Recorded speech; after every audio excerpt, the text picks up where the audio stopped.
Hi, my name is Brenda, and in today's video, we're just going to paint some simple wild Irish flowers. I've picked out little designs. They're perfect for beginners, or if you just want to loosen up and get a little bit of paint on paper, it'll be a great video for that as well. I've kept everything quite simple for this. The palette is going to be just 6 colours, 2 yellows, 2 reds and 2 blues. I'm using some watercolours because they lend themselves really well to just those like transparent kind of layers. Again, if you just have acrylics, you can wash those down and use those as well. We have our water here, some kitchen roll, and just a selection of brushes as well. Again, I'm just going to try and use 1 or 2 brushes. I'm not going to be using like 10 brushes and keeping this very complicated or anything like that. It's meant to be simple. It's meant to be something that you can get into the flow with. So, oh yeah, I didn't mention I'm using cold pressed watercolor paper as well. You can buy this in any art store, and I'm using like an A4 size. So I hope you enjoyed the video. Okay. I'm just going to explain a little bit about the palette I have out. So there's 2 yellows, 2 blues, 2 reds, and the 7th colour there is a rose madder pink. There's a cool yellow, a warm yellow, a cool blue, a warm blue, a cool red and a warm red.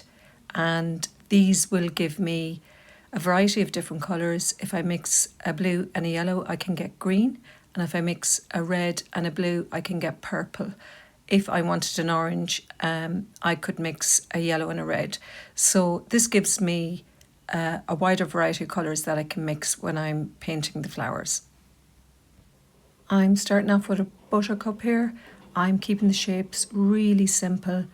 I don't want to get weighed down by detail, so I'm just layering up the yellows here, and I'll be doing the same with all of the flowers, just keeping it nice and simple and just using really basic shapes so I can get into the flow and enjoy the process.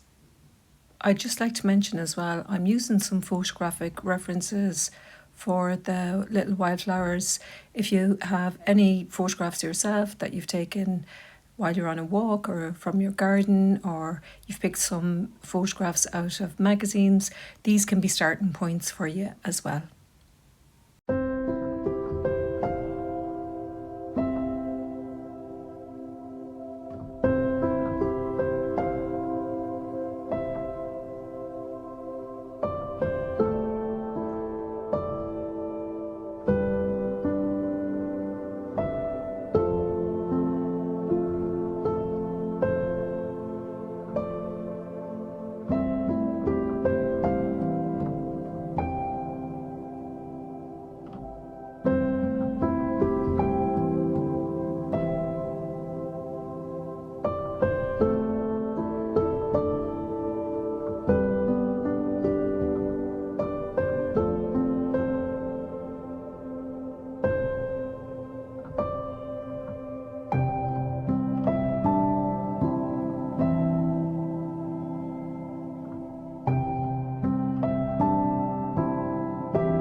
I hope you've enjoyed the painting process just as much as I have. The little delicate flowers are great to paint, you know, and this kind of painting is purely about joy and practice. It's not about pressure. If you've been painting long, tag me or leave a comment. I'd love to cheer you on. If you like the video, I'd love if you could give it a thumbs up.